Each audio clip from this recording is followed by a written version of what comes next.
क्या आपने कभी सोचा है कि वास्तव में अमीर लोगों को उन लोगों से क्या अलग करता है जो सिर्फ अमीर दिखते हैं? कई लोग अमीर दिखने के जाल में फंस जाते हैं, महंगी चीज़ों पर खर्च करते हैं और एक ऐसी जीवन शैली बनाए रखते हैं जो वो वास्तव में अफोर्ड नहीं कर सकते। असली धन दिखावे के बारे में नहीं है, यह फाइनेंशियल सुरक्षा, स्वतंत्रता और लॉन्ग टर्म विजडम के बारे में है। आज हम असली अमीर और धन के भ्रम के बारे में, महत्वपूर्ण अंतर के बारे में जानेंगे। बात ये याद रखने की ज़रूरी है कि अमीर होना एक कर्तव्य नहीं बल्कि एक यात्रा है। चलिए रियल एस्टेट की दुनिया में चलते हैं, जो अनगिनत लोगों के लिए धन का एक सिद्ध मार्ग रहा है। कहते हैं कि रियल एस्टेट समय के साथ वैल्यू इसकी बढ़ जाती है और किराए की आय भी इस पे लेना मत भूलना आप। यह आपके वित्तीय भविष्य को सुरक्षित करते हुए हर महीने आपके खाते में आने वाली एक नियमित इनकम का स्ट्रीम बन जाता है। वास्तव में धनी लोग अपने शोध करते हैं, बाजार के रुझानों का विश्लेषण करते हैं और रणनीतिक रूप से उन संपत्तियों में निवेश करते हैं जिनमें वृद्धि की मजबूती की क्षमता होती है। मुद्दा यह है कि यदि आप वास्तव में धनी बनना चाहते हैं तो आपको रियल एस्टेट को अपने निवेश पोर्टफोलियो का एक अनिवार्य हिस्सा बनाना चाहिए। दिखावे से बचें, आइए इसे वास्तविक रखें। हम सभी ने उन लोगों को देखा है जो अमीर होने का दिखावा करते हैं। वे फैंसी कारों में घूमते हैं, डिज़ाइनर कपड़े पहनते हैं और सोशल मीडिया पर एकदम से सही जीवन जीते हुए दिखाई देते हैं। लेकिन यह एक रहस्य है, असली धन शायद ही कभी दिखावटी या जोरदार होती है। वास्तव में धनी लोग अक्सर आश्चर्यजनक रूप से मितव्ययी होते हैं, अपनी कमाई को दिखाने की आवश्यकता महसूस नहीं करते। दिखावटी जीवन वित्तीय साक्षरता धन की कुंजी है। चलिए एक ऐसे विषय पर गौर करें जो मेरे दिल के बहुत ही करीब है, फाइनेंशियल लिटरेसी।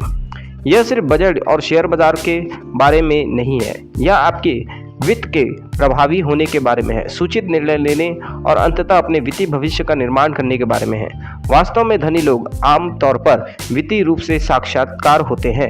वे इसे इस तरह बनाए रखते हैं कि इसके लिए वह सक्रिय कदम उठाते हैं। वे पैसे के काम करने के तरीके, निवेश कैसे करें और अपने पैसे को कैसे बढ़ाया जाए, इसके बारे में जानने के लिए हमेशा उत्सुक रहते हैं। वे किताबें पढ़ते हैं, सेमिनार में भाग लेते हैं और वित्तीय सलाहकारों के साथ वाद विवाद करते हैं। वित्तीय साक्षरता या फाइनेंशियल लिटरेसी हर किसी के लिए है, ना कि केवल अमीरों के लिए। आप व्यक्तिगत रूप से इस बारे में किताब से पढ़ सकते हैं या पॉडकास्ट सुन सकते हैं या कोई ऑनलाइन कोर्स ले सकते हैं। याद रखें, फाइनेंशियल लिटरेसी एक आजीवन यात्रा है और इसे सीखने का तरीका भी बहुत ही आसान है। तनख्वाह से तनख्वाह तक जीना एक खतरनाक चक्र है। चलिए एक ऐसी वास्तविकता पर थोड़ा प्रकाश डालते हैं जो बहुत से लोगों के लिए सच है।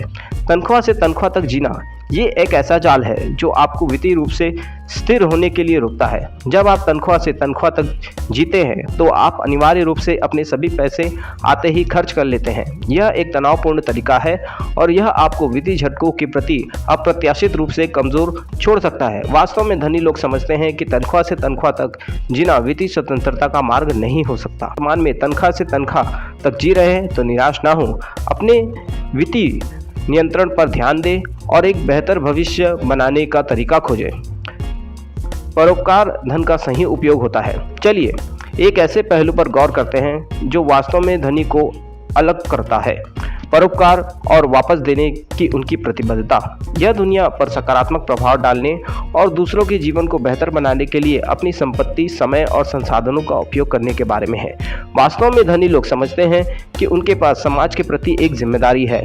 वे नींव स्थापित करते हैं, गैर लाभकारी संस्थाओं को निधि देते हैं और उन पहलों में शामिल होते हैं जो महत्वपूर्ण मुद्दों का समाधान करते हैं। परोपकार को भव्य इशारों के बारे में नहीं होना चाहिए। यह आपके समुदाय में स्वयं सेवा करने, ज़रूरतमंद दोस्तों या पड़ोसी की मदद करने जितना सरल हो सकता है।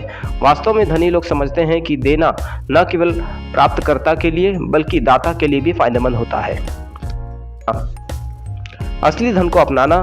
तो अगली बार जब आप किसी को अपना धन दिखाते हुए देखें तो इस प्रमुख अंतर को याद रखें कि यदि आप अधिक व्यावहारिक अंतर्दृष्टि और सलाह चाहते हैं जो आपको वित्तीय सफलता के करीब ले जा सके, तो अधिक जानकारीपूर्ण वीडियो के लिए लाइक करें, सब्सक्राइब करें और बेल आइकन हिट करना ना भूलें।